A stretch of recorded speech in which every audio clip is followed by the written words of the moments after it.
Teman-teman pasti sudah tahu cerita The Ugly Duckling atau Anak Itik Buruk Rupa. Nah, tokoh cerita Anak Itik Buruk Rupa ini disukai karena banyak orang merasakan simpati terhadap nasibnya dan perjuangannya melawan penolakan dan perbedaan perlakuan.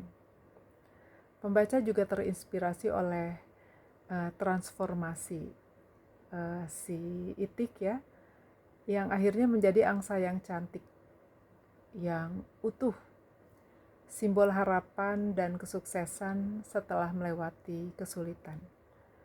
Kisahnya mengajarkan pesan yang sangat kuat tentang penerimaan diri dan keindahan sejati yang datang dari dalam. Nah, alasan lebih detail ya, mengapa karakter Anak Itik Buruk Rupa disukai. Perjuangan melawan perbedaan perlakuannya atau diskriminasi.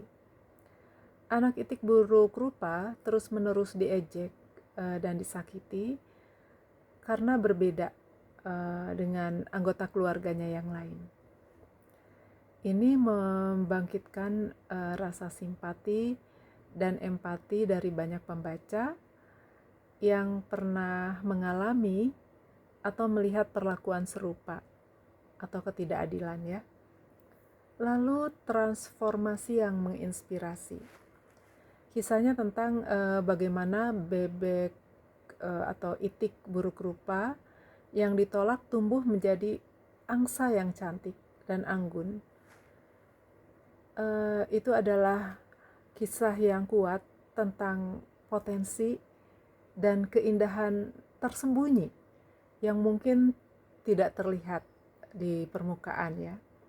Ini memberikan harapan bahwa setiap orang dapat mencapai kecantikan atau kebesaran mereka sendiri suatu saat nanti. Lalu ada pesan penerimaan diri dan keunikan.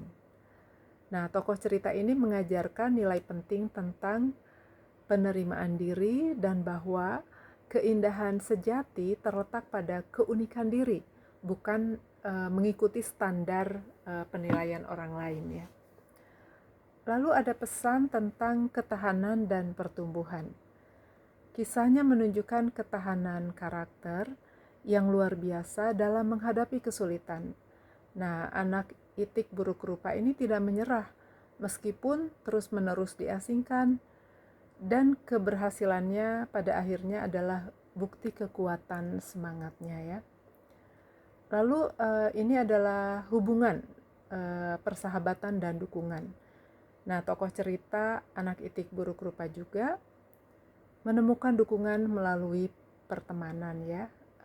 Pada akhirnya setelah tidur panjang dia bangun ya, dan dia berenang di sebuah danau.